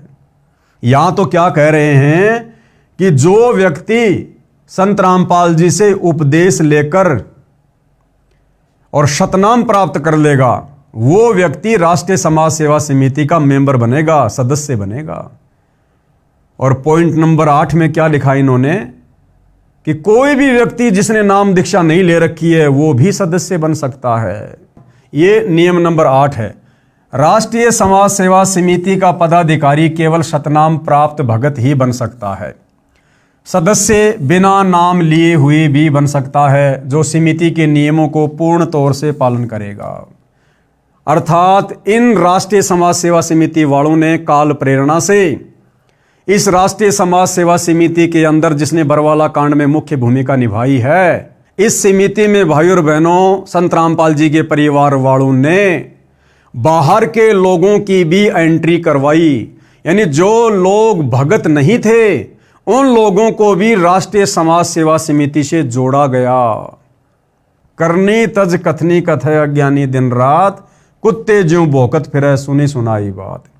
समिति के सदस्य के लिए सर्वप्रथम दीक्षित होना अनिवार्य है तथा निम्न मर्यादाओं का पालन करना अनिवार्य होगा। यदि निम्न मर्यादाओं का पालन नहीं कर पाएगा तो उसकी सदस्यता भंग कर दी जाएगी। समिति का सदस्य बनने वाले भगत के लिए मर्यादा, क्या क्या मर्यादा भाई ध्यान से सुन लेना। जीव हमारी जाति है, मानव धर्म हमारा, हिंदू मुस्लिम सिख ईसाई धर्म नहीं कोई न्यारा। अब बताओ भाइयों और बहनों, अरे हम संत रामपाल जी भगवान के शिष्य बने या राष्ट्रीय समाज सेवा समिति के सदस्य बने? अरे वर्तमान में 90% भगत समाज के लिए संत रामपाल जी का भगत बनकर उनकी नियम और मर्यादा निभाना तो कठिन हो रहा है, ऊपर से राष्ट्रीय समाज सेवा समिति वालों का सदस्य बनकर इनकी भी मर्यादा निभाओ। तो भाइयों और बहनों, मेरे हिसाब से तो ये बिल्कुल भी जायज नहीं है।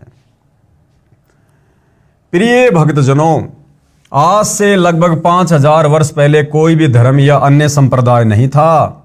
ना हिंदू, ना मुस्लिम, ना सिख और ना ईसाई थे, केवल मानव धर्म था। लेकिन जैसे जैसे कलयुग का प्रभाव बढ़ता गया वैसे वैसे हमारे में मतभेद होता चला गया।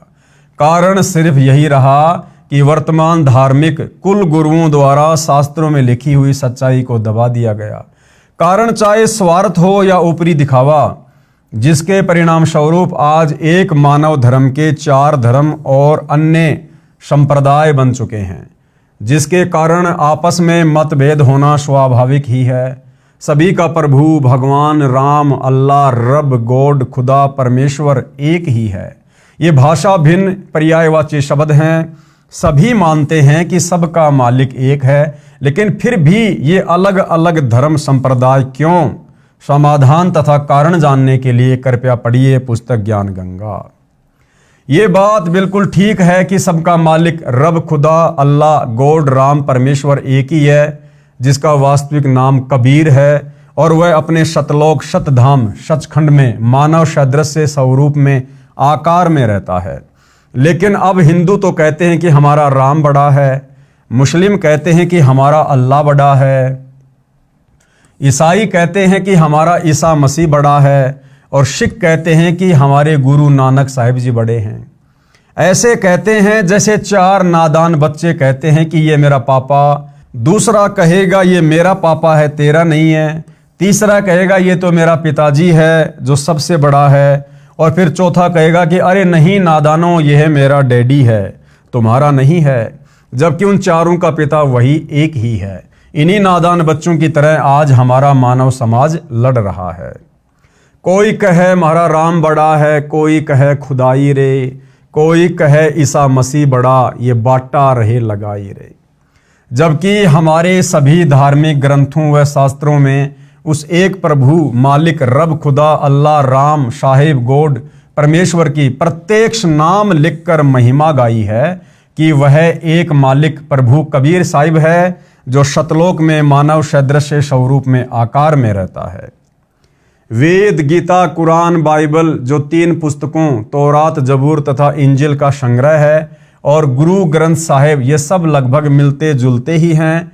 यजुर्वेद के अध्याय 5 के श्लोक नंबर 32 तथा अध्याय 29 मंत्र 25 में, सामवेद के संख्या नंबर 1400-822 में, अर्थर्वेद के कांड नंबर 4 के अनुवाक 1 के श्लोक नंबर 7 में, ऋग्वेद के मंडल नंबर 9 सूक्त 86 मंत्र 26-27, ऋग्वेद मंडल 9 सूक्त 82 मंत्र 1, 2, 3 में, तथा ऋग्वेद मंडल 9 सूक्त 96 मंत्र 17-18, ऋग्वेद मंडल 9 सूक्त 20 मंत्र 1 में, और अनेकों स्थानों पर कबीर यानी कबीर नाम लिखकर बताया है कि पूर्ण ब्रह्म कबीर कबीर देव है जो शतलोक में आकार में रहता है।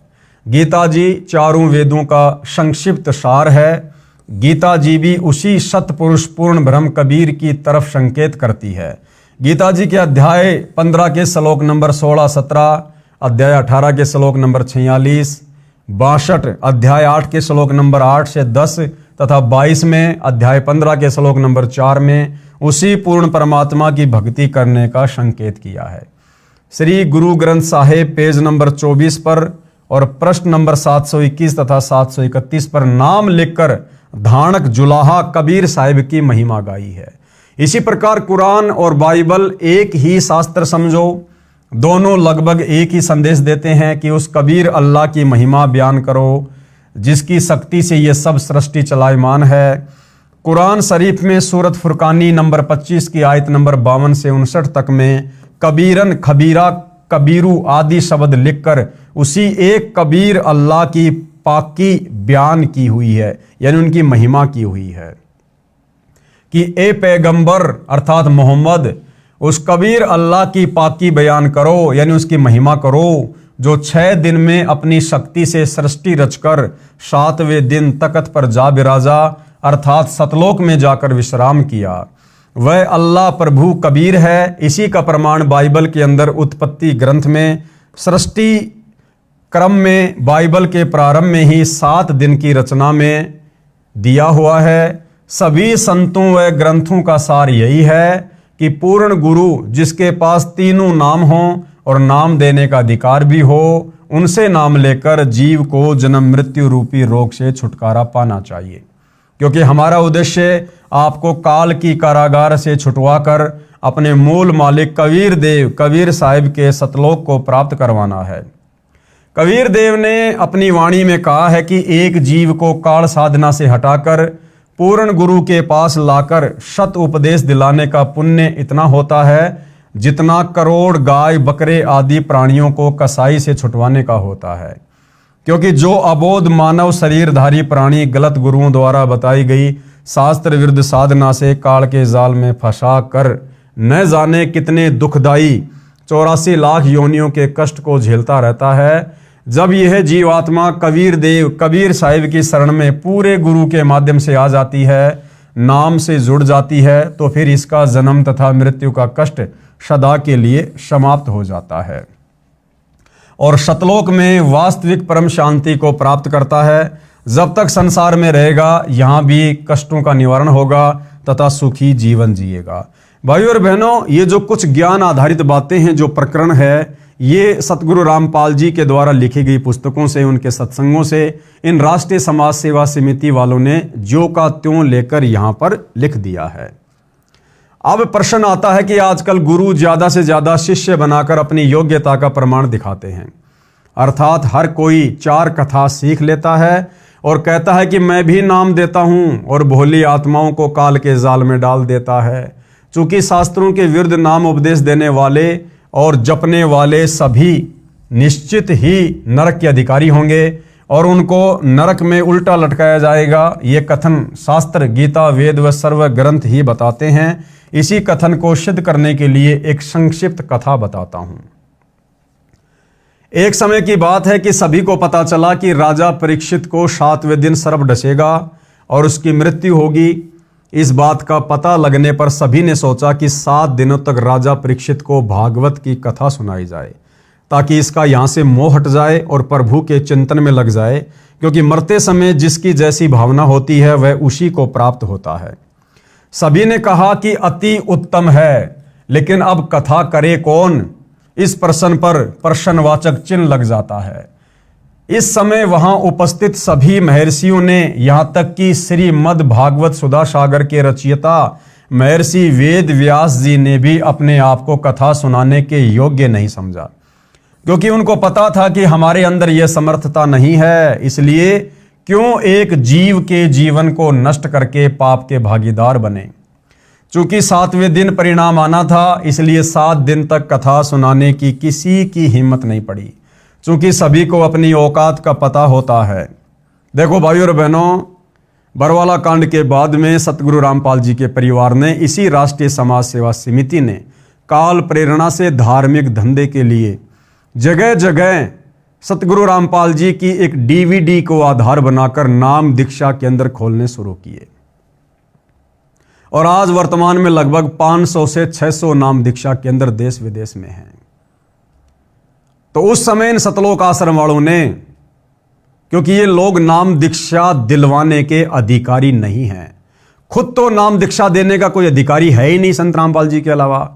संत रामपाल जी की गैर हाजिरी में, उनके भक्ति विधान अनुसार कोई भी व्यक्ति वर्तमान में उस DVD को आधार बनाकर भी दीक्षा दिलवाने का अधिकारी नहीं है। लेकिन बरवाला कांड के बाद जगह जगह नाम दीक्षा केंद्र खोले जाने लगे और वहां पर भक्तों की ड्यूटी लगाई जाने लगी कि भगत जी इस नाम दीक्षा केंद्र पर आप दीक्षा दिलाओगे, आप दीक्षा दिलाओगे। लेकिन उस समय भाइयों और बहनों, किसी भी भगत ने काल प्रेरणा से विचार नहीं किया। उस काल प्रेरणा के अंतर्गत उस समय मैं पवन दास भी था। उस समय तक मुझे इस राष्ट्रीय समाज सेवा समिति के सतगुरु रामपाल जी के परिवार वालों के घटिया मनसूबों का ज्ञान नहीं था। और मेरे घर पर भी, जो मैं किराए में जयपुर में रहता था, इन राष्ट्रीय समाज सेवा समिति वालों ने कुछ दिनों के लिए नाम दीक्षा केंद्र खोला। मैं भी भक्तों को दीक्षा दिलाने लगा। लेकिन भाइयों और बहनों, मैं आज अपनी उस महागलती के लिए, महाभूल के लिए गुरुदेव से बारंबार क्षमा याचना करता रहता हूं। मुझे पश्चाताप है कि मैंने अनधिकारी होते हुए वो जिम्मेदारी उस समय गुरु की गैर हाजिरी में बिना गुरु से आदेश लिए क्यों अपने हाथों में ली। मैं कितना बड़ा पाप का भागी बना। तो आज वर्तमान में 500 से 600 नाम दीक्षा केंद्र देश विदेश में चल रहे हैं। और भाइयों और बहनों, उन नाम दीक्षा केंद्रों पर लगभग 2000 के आसपास सेवादार हैं जो लोगों को दीक्षा दिलवा रहे हैं। क्या ये लोग DVD से दीक्षा दिलवाने के लिए अधिकारी हैं? क्या इन तमाम लोगों ने हिसार जेल में जाकर सतगुरु रामपाल जी से स्वयं साक्षात प्रत्यक्ष में आज्ञा ली है? नहीं ली है।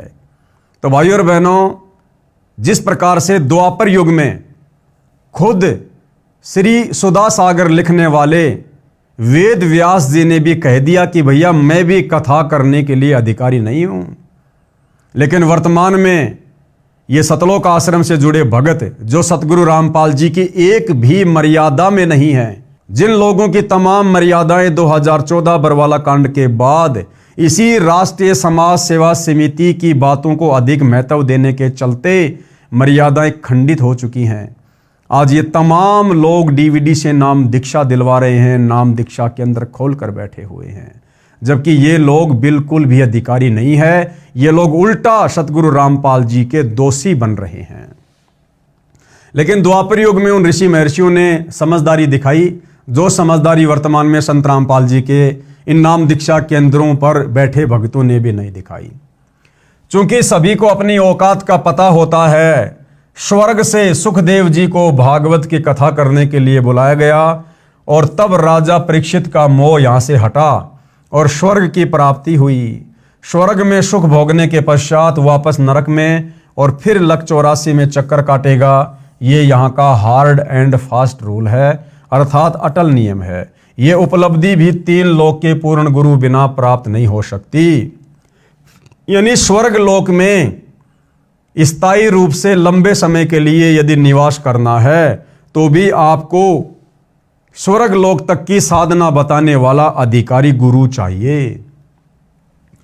ठीक इसी प्रकार जब किसी स्थान पर प्रधानमंत्री आ रहा हो तो उनके आने से पहले 2-3 बहुत अच्छे वक्ता, गायक व तबले, बेंजू बजाने वाले होते हैं जो बहुत सुरीली और आकर्षक आवाज से दर्शकों को प्रभावित करते हैं। लेकिन वे जो कह रहे हैं उनमें से एक बात भी करने में सक्षम नहीं है। लेकिन जब प्रधानमंत्री आता है तो वह कम से कम शब्दों में कहता है कि आगरा में इंटरनेशनल कॉलेज बनवा दो, चंडीगढ़ में इंटरनेशनल यूनिवर्सिटी बनवा दो, आदि आदि। सिर्फ इतना कहकर पीएम साहब चले जाते हैं। उनके कहने से अगले दिन ही वह कार्य प्रारंभ हो जाता है, क्योंकि उनके वचन में शक्ति है। और यदि यही बात आप और मेरे जैसा आम व्यक्ति कहे तो हमारी बड़ी मूर्खता होगी, क्योंकि हमारे वचन में इतनी शक्ति नहीं है, जबकि प्रधानमंत्री के लिए यह सब साधारण बात है। इन तथ्यों को प्रमाणित करने के लिए कुछ निम्नलिखित वाणियां अवश्य पढ़िए और गहन विचार करें तथा अतिशीघ्र गुरु मंत्र प्राप्त करें। कबीर पंडित और मशालची दोनों सूझे नाही, औरों को करे चांदना रह आप अंधेरे माही। कबीर करनी तज कथनी कथ अज्ञानी दिन रात, कुकर ज्यों भोकत फिरे सुनी सुनाई बात। गरीब बीजक की बाता कहें बीजक नाही हाथ, पृथ्वी डुबोवन उतरे कह के मीठी बात। कबीर बीजक की बाता कहें बीजक नाही पाश, औरों को प्रमोद ही आपन चले निराश। कबीर कथनी के सूर्य घने कठे अतंबर ज्ञान, बाहर जवाब आवे नहीं लीद करे मैदान।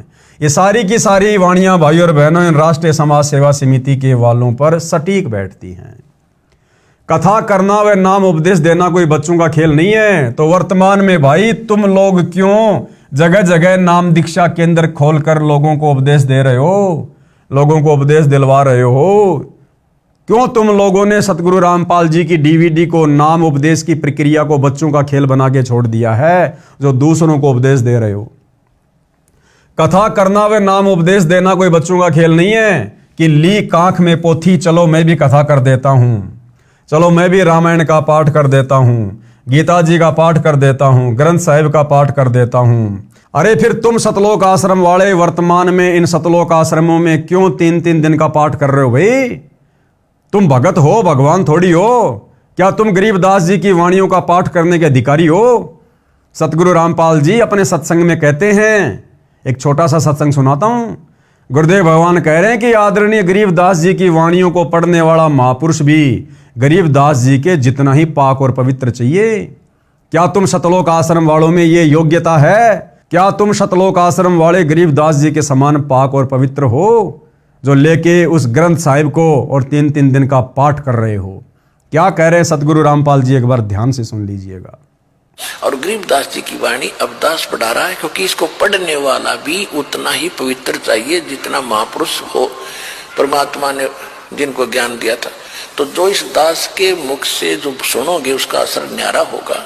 और यदि सत्संग में कोई और करेगा भगत तो उससे लाभ नहीं होगा वो, क्योंकि अधिकारी के बिना यह काम करे को नहीं।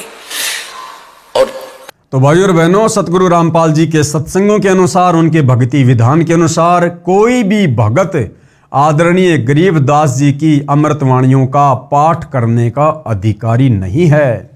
तो दुनिया को शिक्षा देने वाले राष्ट्रीय समाज सेवा समिति वालों, आप लोग अपने ऊपर भी इन बातों को लागू करो। अर्थात सत्संग कर देता हूं और नाम भी दे देता हूं, आदि आदि। पूर्ण संत को ही कथा करने व उपदेश देने का अधिकार होता है, और उस कथा का समापन भी वही कर सकता है। फिर इन सतलोक आश्रमों में इन कथाओं का समापन कौन कर रहा भाई? उस पाठ का समापन कौन कर रहा है? भगत ही पाठ शुरू कर रहे हैं, भगत ही पाठ का समापन कर रहे हैं। तो ये तो परमात्मा के विधान के विपरीत हो रहा है।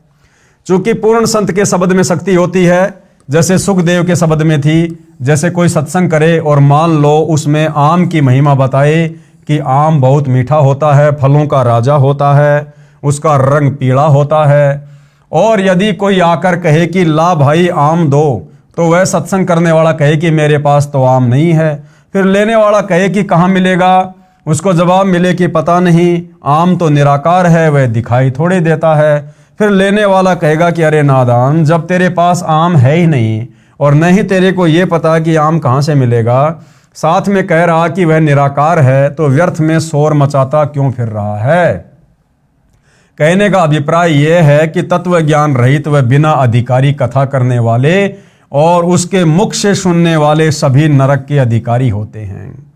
तो देख लो भाइयों और बहनों, ये राष्ट्रीय समाज सेवा समिति वाले वर्तमान में संत रामपाल जी के कार्यक्रम में जो दुनिया के मनोरंजन के लिए लड़कियां नचवा रहे हैं, गवैयों से गाने गवा रहे हैं, टोटल कार्य उनके मर्यादाओं के विपरीत कर रहे हैं। तो बताइए, इसी राष्ट्रीय समाज सेवा समिति के द्वारा जो जगह जगह नाम दीक्षा केंद्र खोले गए हैं या जगह जगह शतलोक आश्रम खोलकर जो पाठ प्रकाश किया जाता है, तो नादान भगत समाज को इन अनाधिकारियों को दिए गए दान का फल कैसे मिलेगा? नहीं मिलेगा। और इसी कारण से वर्तमान में संत रामपाल जी की संगत की दुर्गति हो रही है। यदि कोई व्यक्ति अपने आप ही गुरु बनकर शिष्य बना लेता है तो समझो अपने सिर पर भार चढ़ा लेता है, क्योंकि परमेश्वर का नियम है कि जब तक शिष्य पार नहीं होगा तब तक गुरु को बार बार जन्म लेते रहना पड़ता है। पूर्ण गुरु अधूरे शिष्यों से छुटकारा पाने के लिए ऐसी लीला किया करते हैं, और यही लीला 2014 बरवाला कांड के माध्यम से भाई और बहनों सतगुरु रामपाल जी ने की है। सन 1994 से उन्होंने नाम दीक्षा देनी शुरू की। 2014 तक देखा कि केवल भीड़ जमा हो रही है, ज्ञान को आधार कोई बना ही नहीं रहा। तो सतगुरु ने नकली शिष्यों का भार भी तो अपने सिर से उतारना था। तो इधर काल प्रेरणा से इन राष्ट्रीय समाज सेवा समिति वालों ने प्रपंच रचा, बरवाला कांड करवाया, और सतगुरु रामपाल जी ने इसी कांड के माध्यम से चुपचाप होकर अपने भक्तों की परीक्षा भी कर ली, और वर्तमान समय परीक्षा का ही चल रहा है। और हम देख रहे हैं भाई और बहनों, आए दिन ये जो राष्ट्रीय समाज सेवा समिति वाले संत रामपाल जी के बेटा बेटी भाई बंधु रिश्तेदार ये कोऑर्डिनेटर जिस प्रकार से ज्ञान विरुद्ध कुकृत्य कर रहे हैं, स्पष्ट हो रहा है कि धीरे धीरे संगत में छटनी हो रही है, जिससे अज्ञानी शिष्यों को गुरु के प्रति नफरत हो जाती है। जैसे कबीर साहिब जब काशी में प्रकट हुए थे, उस समय कबीर साहिब के 64 लाख शिष्य बन गए थे। उनकी परीक्षा लेने के लिए कबीर साहिब ने काशी शहर की एक मशहूर वेश्या को सत्संग ज्ञान समझाने के लिए उसके घर पर जाना शुरू कर दिया, जिसको देख व सुनकर चेलों के दिल में गुरु के प्रति घृणा पैदा हो गई और सभी का अपने गुरु के प्रति विश्वास टूट गया। केवल 2 को छोड़कर सभी शिष्य गुरुविहीन हो गए।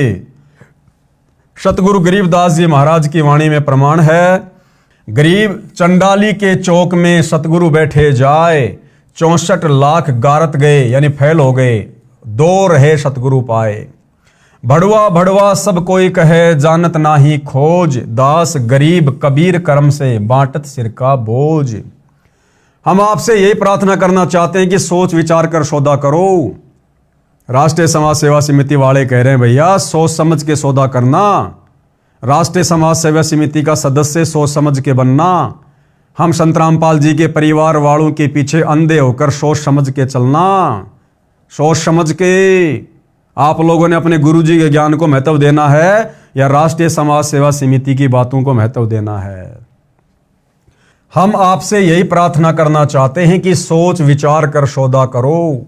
सामवेद के श्लोक नंबर 822 में, श्रीमद् भगवद गीता अध्याय 17 श्लोक 23 तथा कुरान शरीफ सुरती सूरा 42 आयत 1 में ऐन सीन काफ लिखा मंत्र ऐसे ही है। ऐन मतलब ओम है, सीन मतलब तत् तथा काफ मतलब सार नाम की ओर संकेत है। इन ग्रंथों में बताया गया है कि जीव की मुक्ति 3 नामों से होगी। प्रथम ओम, दूसरा है तत् और तीसरा सार नाम जो सांकेतिक भाषा में सत कहा जाता है। ये गीता अध्याय 17 श्लोक 23 में भी प्रमाण है। ओम तत् सत मंत्र पूर्ण परमात्मा की भक्ति का है और श्री गुरु ग्रंथ साहिब में भी इसी का प्रमाण है। अग्नि पवन जमी ते पानी 3 नाम के दाशा, 3 नाम जपने का संकेत मिल रहा है। सतनाम शतनाम कोई जाप करने का नहीं है। यानी जो सिख भाई सतनाम वाहिगुरु का रट्टा लगाते रहते हैं, तो सतनाम शतनाम कोई जाप करने का नहीं है। ये तो उस नाम की तरफ संकेत कर रहा है जो एक सच्चा नाम है। इसी तरह ये सार नाम भी जाप करने का नहीं है। ये अन्य मंत्र हैं जो पूर्ण संत देता है, फिर उसका भी जाप करना है। अकेला ओम मंत्र किसी काम का नहीं है। ये तीनों नाम व नाम देने की आज्ञा मुझे मेरे गुरुदेव स्वामी राम देवानंद जी महाराज द्वारा बख्शीश है। क्या कह रहे हैं गुरुदेव? सतगुरु रामपाल जी जो स्वयं कबीर भगवान हैं और उन्होंने नाम दीक्षा आगे देने के लिए किसी से आज्ञा लेने की जरूरत नहीं है, फिर भी भक्ति विधान अनुसार गुरु परंपरा के अनुसार सतगुरु रामपाल जी कह रहे हैं कि ये तीनों नाम आगे दान करने का आदेश भी मुझे मेरे गुरुदेव ने दिया। और भाइयों और बहनों, वर्तमान में ये जो 500-600 नाम दीक्षा के अंदर खोलकर ये नादान भगत जो नाम दीक्षा दिलवा रहे हैं डीवीडी से, क्या इन नादान भक्तों ने अपने गुरुदेव से हिसार जेल में जाकर साक्षात आमने सामने खड़े होकर प्रार्थना करके आज्ञा ली कि गुरुदेव, ये राष्ट्रीय समाज सेवा समिति वाले जगह जगह नाम दीक्षा के अंदर खोलकर हम जैसे भक्तों को कह रहे हैं कि आप नाम दीक्षा दिलवाओ। हे गुरुदेव भगवान, आप जी के क्या आदेश हैं? क्या दास ये नाम दीक्षा दिलवा सकता है? क्या किसी एक भी माई के लाल ने इसाल जेल में जाकर प्रार्थना की? नहीं की।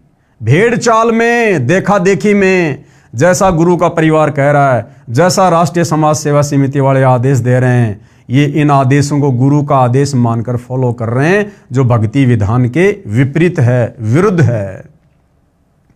जो कबीर साहिब से पीढ़ी दर पीढ़ी चलती आ रही है, पहले आप सत्संग सुनो, सेवा करो, जिससे आपका भक्ति रूपी खेत सवर जाएगा। कबीर मानुष जन्म पाए कर नहीं रटे हरि नाम, जैसे कुआ जल बिना खुदवाया किस काम। कबीर एक हरि के नाम बिना ये राजा ऋषभ हो, और माटी ढोवे कुम्हार की घास न डाले को। इसके पश्चात अपने सवरे हुए खेत में बीज बोना होगा। यानी पहले अच्छे से संत रामपाल जी के सत्संग सुनो, 1 महीना, 2 महीना, 3 महीना, 6 महीना। जब आपको सत्संग अच्छे से समझ में आ जाए, तमाम प्रकार की नियम और मर्यादा निभाने में अपने आप को सक्षम समझ लो, उसके बाद आप नाम दीक्षा लो। जल्दबाजी में नाम दीक्षा लेना मूर्खता है। इसके पश्चात सवरे हुए खेत में बीज बोना होगा। यानी ज्ञान को अच्छे से समझकर फिर नाम दीक्षा रूपी बीज बोना चाहिए। शास्त्रों यानी कबीर साहिब की वाणी, वेद, गीता, पुराण, कुरान, धर्मदास साहिब आदि संतों की वाणी के अध्ययन से मुक्ति नहीं होगी। यानी केवल शास्त्रों को पढ़ने मात्र से, कबीर जी की वाणियां पढ़ने मात्र से मुक्ति नहीं होगी। इन सभी शास्त्रों का एक ही सार यानी निचोड़ है कि पूर्ण मुक्ति के लिए पूर्ण परमात्मा कबीर साहिब के प्रतिनिधि संत, जिनको उनके गुरु द्वारा नाम देने की आज्ञा भी हो, उनसे नाम उपदेश लेकर आत्म कल्याण करवाना चाहिए। यदि नाम नहीं लिया तो क्या होगा?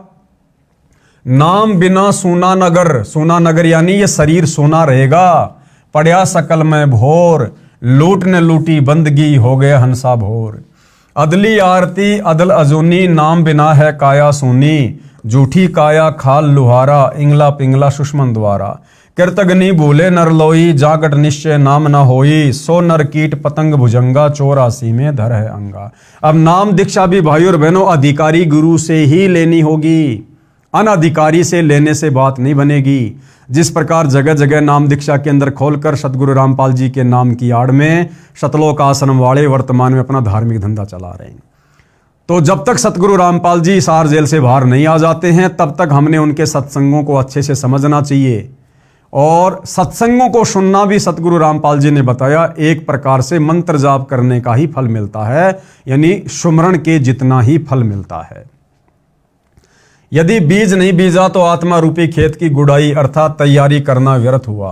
कहने का अभिप्राय यह है कि इनसे आपको ज्ञान होगा जो कि आवश्यक है, परंतु पूर्ण गुरु द्वारा नाम उपदेश लेना अर्थात बीज बीजना भी अति आवश्यक है। नाम भी वही जपना होगा जो कि गुरु नानक साहिब ने जपा, गरीबदास साहिब ने जपा, धर्मदास साहिब आदि संतों ने जपा। इसके अतिरिक्त अन्य नामों से जीव की मुक्ति नहीं होगी। इसलिए आप सभी ने नाम उपदेश लेकर अपना भक्ति रूपी धन जोड़ना प्रारंभ करना चाहिए और अन्य सभी को भी बताना चाहिए। जितना जल्दी हो सके उतना जल्दी, चूंकि न जाने कब और किस समय इस शरीर का पूरा होने का समय आ जाए। गुरु नानक देव जी भी कहते हैं, ना जाने काल की कर डारे, किस विधि डल जा पासावे, जिना दे सिरते मौत खुड़क दी, उन्हानू केड़ा हंसावे। कबीर साहिब जी भी कहते हैं, कबीर श्वास श्वास में नाम जपो, व्यर्था श्वास मत खोए, न जाने इस श्वास का आवण हो के ना होए। सतगुरु सोई जो सार नाम दरडावे, और गुरु कोई काम न आवे, सार नाम बिन पुरुष द्रोही। अर्थात जो गुरु सार नाम व सार शब्द नहीं देता है, या उसको अपने गुरु द्वारा नाम देने का अधिकार यानी आज्ञा नहीं है, अर्थात शास्त्रों के अध्ययन से यदि कोई मनमुखी गुरु ये नाम भी देता है, तो भी वह गुरु और उनके शिष्यों को नरक में डाला जाएगा। वह गुरु भगवान का दुश्मन है, विद्रोही है, उसे भगवान के दरबार में उल्टा लटकाया जाएगा। अब भगत समाज में नकली गुरुओं संतों द्वारा एक गलत धारणा फैला रखी है कि एक बार गुरु धारण करने के पश्चात दूसरा गुरु नहीं बदलना चाहिए। जरा विचार करके देखो कि गुरु हमारे जन्म मृत्यु रूपी रोग को काटने वाला वैद्य होता है। यदि एक वैद्य से हमारा रोग नहीं कटता है तो हम दूसरे अच्छे वैद्य डॉक्टर के पास जाएंगे, जिससे हमारा जानलेवा रोग ठीक हो सके। जैसे धर्मदास साहिब के पहले गुरु श्री रूपदास जी थे, लेकिन जब धर्मदास जी को पता लगा कि ये गुरु पूर्ण मुक्तिदाता नहीं है, तो तुरंत त्याग कर पूर्ण ब्रह्म परमेश्वर सत्य पुरुष कबीर साहिब को अपना गुरु बनाया और पूर्ण मोक्ष सत्यलोक में प्राप्त किया। ठीक इसी प्रकार अधूरे गुरु को तुरंत त्याग देना चाहिए। झूठे गुरु के पक्ष को तजत न कीजिए वारी, गरीब बिन उपदेश अचंभ है, क्यों जीवित है प्राण, बिन भक्ति कहाँ ठोर है नर नाही पाषाण। गरीब एक हरि के नाम बिना नारी कुतिया हो, गली गली भोकत फिरे टूक न डाले कोई। गरीब बीबी पड़दे रहे थी, ड्योडी लगती बार, गात उगाड़े फिरती है बन कुतिया बाजार। गरीब नक बेसर नक्शे बनी, पहरत हार हमेल, सुंदरी से सुनही यानी कुतिया बनी, सुन साहिब के खेल। कबीर हरि के नाम बिना राजा ऋषभ हो, माटी लदे कुम्हार के घास न डाले कोई। कबीर राम कृष्ण से कौन बड़ा, उन्हों भी गुरु कीन, तीन लोक के वे धनी, गुरु आगे अधीन। कबीर गर्भ योगेश्वर गुरु बिना, लाग्या हरि की सेव, कहे कबीर स्वर्ग से फेर दिया सुखदेव। कबीर राजा जनक से नाम ले, कीनी हरि की सेव, कहे कबीर बैकुंठ में उल्ट मिले सुखदेव। कबीर सतगुरु के उपदेश का लाया एक विचार, जय सतगुरु मिलते नहीं जाता नरक द्वार। कबीर नरक द्वार में दूत सब करते खेचातान, उनते कभू न छूटता फिर फिरता चारों खान। कबीर चार खाने में भरमता, कभू न लगता पार, सो फेरा सब मिट गया सतगुरु के उपकार। कबीर सात समुद्र की मसी करूं, लेखनी करूं बनराय, धरती का कागज करूं, गुरु गुण लिखा न जाए। कबीर गुरु बड़े गोविंद से मन में देख विचार, हरि सुमरे सो रह गए गुरु भजे हुए पार। कबीर गुरु गोविंद दोनों खड़े काके लागू पाए, बलिहारी गुरु आपने जिन गोविंद दिया मिलाए। कबीर हरि के रूठत्या गुरु की शरण में जाए, कबीर गुरु जय रूठ गया फिर हरि नहीं होत सहाय। अब आगे भाइयों और बहनों, नाम कौन से राम का जपना है? दशरथ पुत्र श्री रामचंद्र जी का राम राम राम राम ये नाम जपना है, या फिर राम राम सब जगत बखाने, आदि राम कोई बिरला जाने, जो सबसे पहले वाला राम है जिसने सृष्टि को रचा है, कबीर राम, क्या उनका नाम जपना है? उनका नाम जपना है तो उनका नाम कौन सा है? उस नाम का प्रमाण कहाँ है? वो नाम किन किन महापुरुषों ने आज से पहले जपा है? क्या उस नाम के जपने से किसी को मुक्ति भी प्राप्त हुई है? और वर्तमान में वो राम का नाम देने का अधिकारी गुरु कौन है? तो भाइयों और बहनों, इन तमाम प्रकार की बातों के ऊपर हम अगले वीडियो में चर्चा करेंगे। और इस पुस्तक के ऊपर, जिसका नाम है मानवता का गिरता हास तथा विकास, इसके ऊपर लगभग 5 से 7 वीडियो बनेंगे। आप और हमने भाइयों और बहनों इस पुस्तक को पढ़कर अध्यात्म में निष्कर्ष निकालना है, ताकि भाइयों और बहनों गुरु की गैर हाजिरी में, या जब कल को गुरुदेव भगवान सतलोक वापस चले जाएंगे, उस समय ये भगत समाज किसी के भी बहकाव में आकर धोखे में ना आ जाए और अपना जीवन बर्बाद ना कर ले। उसके लिए परमात्मा वर्तमान में आप और हमारे जैसे तुच्छ जीवों के माध्यम से इन पुस्तकों के ऊपर वीडियो बनवाकर सद्बुद्धि देकर निष्कर्ष निकलवा रहे हैं।